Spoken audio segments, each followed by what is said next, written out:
r/ask Reddit. What small thing pisses you off more than usual? Any sticker that you can't peel off in one piece. Absolutely infuriating. Mine is specific to books. Stop putting your gross ass stickers on my $30 book. Getting home after being out all day, taking off my pants, shoes, etc. and then having to go back out for something stupid. Once my wife takes her bra off for the day, it engages a 12-hour emotional lockdown where she wouldn't step outside for a herd of the world's cutest puppies giving away gold bars. I agree. Once the bra comes off, I will not leave the house. That signifies that the day is over. The ceremonial removal of the bra is sacred. It's always cat food. Always. Shit, that happened to me a few times a few years back when I didn't have a car. Had to walk bike everywhere. Get home from a 2-hour trek. Pouring rain. Forgot cat food. People who stand in front of exits entrances having a conversation. Right there. Blocking the way. Blocking the aisle in a grocery store is equally infuriating. Especially when they're standing in front of something you need. When I was 14, this miserable old couple was standing in the middle of an aisle with their cart right beside them, taking up almost the entire width of the aisle. I needed to get by, so I said, "Excuse me, I just got to sneak by." They just scoffed at me and went back to their bitching about the prices. I went to sneak my cart by them and I bumped their cart a little bit accidentally. They got mad and the woman went off about how this damn younger generation is so disrespectful. Your mother should be ashamed in how she raised you. I told them to cry me a river and the woman lost her ducking mind. She told her husband someone needs whip that little bastard's ass. Can you believe the nerve? The husband just snapped enough at her and she gasped like he just slapped her. I may have caused a divorce, ha ha ha ha ha. Sounds like he was already thinking about it, but you may have tipped him over though. Some people are just so self-absorbed and only happy when they have something to bitch about. People not letting people off the subway or out of elevators. Getting off the subway, I just keep walking through them while yelling, "I have to get out before you get in." That's how this works, and it usually helps. I just stare at them and keep walking out. Works most of the time. The only time that happens is on school day mornings and it's like 6th graders pushing in. People walking 10% slower than you in front of you while you have no opportunity to pass them. Or the group of 4-5 people who walk in a damn formation so that no one shall pass. Duck them too. I get so frustrated by this, I typically bellow out, "Make a hole." When this technique is employed properly, the sea of people part as if I were Moses. Also, people standing on the left side of the escalator. In Japan, they stand on the left and walk on the right. When I returned to the US, I forgot to make the switch and a guy behind me got rightfully pissed off about it. I was the a-hole. Drivers that break right of way to be nice, it's your turn to go. Duck and go. I got into a pretty serious accident because of this. We were coming across the top of a T intersection, but it was on a hill so visibility wasn't good. There was actually a permanent flashing yellow traffic light in both directions across the top, and a flashing red coming from the bottom of the T, so this was a known shitty intersection. Anyway, just as we're approaching the intersection, the guy coming from the opposite direction stops at the light to let the woman coming out of the T go. He couldn't have seen us coming, but he also had no reason to stop. He had a yellow light, she had a red, but when she sees him stop, she blows past the red without even looking in the other direction and slams into the side of our car. Totaled both cars, sent everyone to the hospital, and ended a dancing career. Fortunately, everyone was eventually alright, although the following few weeks sucked pretty bad all around. The dancing career wasn't mine, BTW. I couldn't dance to save my life even before the accident. I've read somewhere that this "you go first" gestures in traffic is sometimes called the wave of death, because it makes stuff like this happen. It's quite common. I once saw a Reddit thread asking for good general advice and someone wrote, "When you drive, don't be nice, be predictable." I find myself thinking of it often when driving, so thanks to that stranger. This is what causes most of my road rage. There are traffic laws for a reason. Abide by them just like everyone else for everyone's safety. Being nice doesn't help anyone. It just causes panic reaction by everyone around you. And use your ducking turn signal. Arg. People continuing to explain something to me after I've said I know at least thrice. My old roommate was a really heavy drinker, and he'd always go into the same collection of stories when he was trashed. You've told me this did nothing. He'd still tell the entire story. After 2 years, there were stories I literally heard 8-12 times. It was a relief to move. I hear you. My alcoholic dad tells the same stories pretty much every time we get together. It's equal parts irritating and depressing. I love my dad so much, though. Or people explaining something to you without checking to see if you already know said thing. I just hate when someone I know gets into something I'm low-key enthusiastic about and starts lecturing me about it. People who always try to one-up your situation. Tell them you've got a cold and they'll respond, "I've had pneumonia for 10 years, or some shit. I really hate it when people 2-up my situations. 2-upping? That's nothing. I gotta deal with getting 3-upped constantly. You ever been 4-upped? I get it all the time. It's all fine till you get 7-upped. It takes forever to get all the stickiness off. My sister dated a guy like this for a few years. It was so ducking annoying. Anytime I described something happening to me, he'd always come up with something 1-up my story. I started calling him 1-up Pete. Not covering your damn mouth when you cough or sneeze. Or when adults cough or sneeze directly into their hands. Then don't wash or sanitize. They should know better. Grocery store shoppers that leave their cart in the middle of the aisle so no one can pass by as they bend over to read labels. They seem oblivious to others trying to get by and don't take the hint when a shopper makes a sound to get their attention. That's when you ram their cart. That's when you ram the person. That's when you buy a ram to take shopping with you. When I moved to a new city, I was pleasantly surprised to see that when people leave their carts in the middle of an aisle, other people will just move the cart, either by hand or with their cart. None of the awkward waiting, and, if the person's nearby, the right amount of shaming.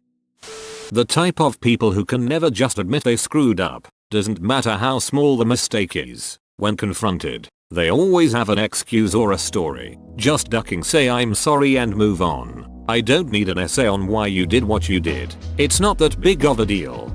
I know someone that refuses to ever accept they were wrong, let alone apologize for it. They are infallible and it's so frustrating. Safe to say we don't talk much anymore. I've had bosses like this. They accept zero responsibility. It's not even them explaining why they did. It's always how and why it's someone else's fault. I've noticed this among some of my bosses. Too, it's like they think if they admit fault, people won't respect their authority or something. Personally, I respect people who can admit their faults even more. Birds that fly in front of cars. You have the whole sky. Damn it. When I see some just leave their shopping cart in the lot when they are right next to the cart return. Was out with my girlfriend a while back and I watched a stray cart get hit by wind and barrel straight into someone's passenger door. Wouldn't have happened if someone put their cart away properly. I saw an abandoned cart attempt a sick jump all by itself once. I was eating lunch in my car one day in the parking lot when I noticed a cart out in the middle of the empty side of the parking lot chilling by itself. There was a big autumn windstorm starting to roll in that day. Suddenly a gust of wind hit the cart and it came to life. The thing started rolling faster and faster. It was probably going at least pretty fast miles per hour. Oh man, I hope that doesn't hit someone's car. That's when I noticed it was rolling towards the garden center parking lot. There were random pallets of largish outdoor items and stacks of things like cinder blocks and paving stones over there. There was a big sale sign. I'd say about 3 feet by 4 or 5 feet that was fallen over and leaning at a shallow angle on a pallet. I have to admit I was rooting for this ducking cart now. Crom, I have never prayed to you before. I have no tongue for it. No one, not even you, will remember this cart, how it rolled or why. All that matters is that today, one cart rolled free while others were corralled. That's what's important. Vela pleases you. Crom, so grant me one request. Please guide the wind so that this cart might make a bomb ass jump using that sign as a ramp. And if you do not listen, then to hell with you. The cart seemed to steer as if guided by divine intervention towards the sign ramp. It went up the ramp and promptly fell off the other side and toppled onto its side. My eyes widened and I spoke under my breath. Crom. People who act like they're more important than everyone else when getting off a flight. People who lose all common courtesy while traveling. Holy duck. This reminds me of this one time I came home from a business trip. This lady just cut me off and starts explaining how she should be able to cut me off to get off the damn plane first. It's like, beach. I don't care. Just stop talking. You don't need to explain to me why you need to cut me off. Especially if you're going to take 10 minutes to explain to me why you need to get off the plane first. Like if you had just said, explosive diarrhea, out of my way. That would have been more effective whether it was true or not. And people would get it. Duck. Any slight amount of input delay on games like Mario Kart or Mortal Kombat. I played Smash Bros online once. It's horrible. It felt like it was over a second of input lag. It wasn't even consistent either, so it was hard as hell to adapt to it. Reminds me online flight sim matches in the 90s where I was using a 2400 baud modem against someone with a 14.4K. Man, that was frustrating. The fitted sheet coming off the mattress in the middle of the night. It's like an alarm clock that is going off right next to my ear. Impossible to ignore. I can't fall back to sleep unless I put the sheet back on. Banana threads. You know those tiny cords between the banana and its skin? I find them revolting despite liking the fruit itself. It's like eating hair. Just the tuft of it makes me want to vomit. I have yet to meet someone who shares my utter disgust for that wiry filth. LOL, my fruit needs to be pristine. I will pick all of the white stuff off a mandarin orange. Hello there, fellow banana thread haters. D. Ants in the kitchen. Ants anywhere in the house. People who talk down about themselves hoping you'll disagree and compliment them. I can't stand being told you chose whether your day is good or bad. When talking to someone about having a bad day, I know focusing on the positive is good, but sometimes I am just having a shitty day. Ah, yes, toxic positivity. I don't trust anybody that's perpetually happy. You're hiding something, mother ducker. I just know it. Washing a spoon and making myself wet with a flood wave. People who chew loudly or with their mouth open. It's just one of those things that shouldn't piss me off but drives me insane. I used to work at a car dealership and the entire detail department would take their lunch at 1 PM. Walking in that room and listening to those 10 guys each sounded like 30 old people having a sloppy orgy.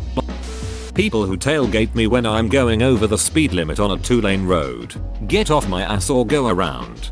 Even worse are the people who tailgate you when there's 2 or 3 cars in front of you who are going slow. What do they want me to do? Ram the person in front of me? I can literally only go as fast as the cars in front until it's safe to pass on the left.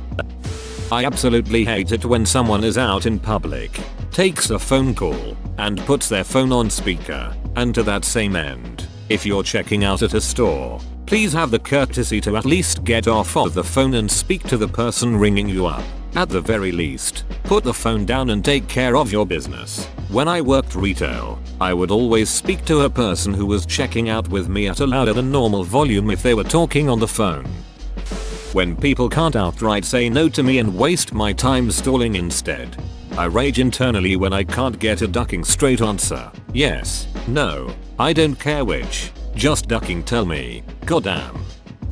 2 people who decide the best place to hold their conversation is in a doorway. Like, take a few steps in or a few out. Meanwhile, I guess I'm supposed to say excuse me but should be excuse you. People who must always have the last word and cannot apologize without adding a but.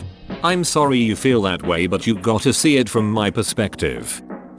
Little children running into my room and then leaving, repeat 100 times. People not closing the door while leaving my room.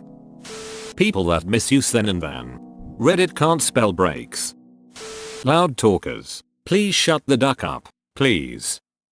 I'm do a lot of photography in my free time. Mostly portraits but sometimes sports. I work for free a lot. I care more about the validation and my day job pays me more than enough. But the one thing that gets me is when people don't give me credit. I love that people post my stuff on Instagram and Facebook, but a little tag in the top corner with my Insta handle would be nice. Giving people photo credit is a lot like tipping. It's not an obligation, but you kind of suck if you don't do it. When I hold the door open for someone and they don't acknowledge it at all. Yay, I don't work here. Unwashed dishes. People trying to FaceTime me. I hate calling and I hate FaceTime calling. When people say if I can do it anybody can duck you. People who keep meal leftovers in their plate when they put it in the sink. I think that may be the only thing I really can't stand, but my gosh I hate this. Whoa, you made it to the end? You're a ducking beast. I'll cut you a deal. Smash like and subscribe for more curated content, bruh. It's free and that's a great price.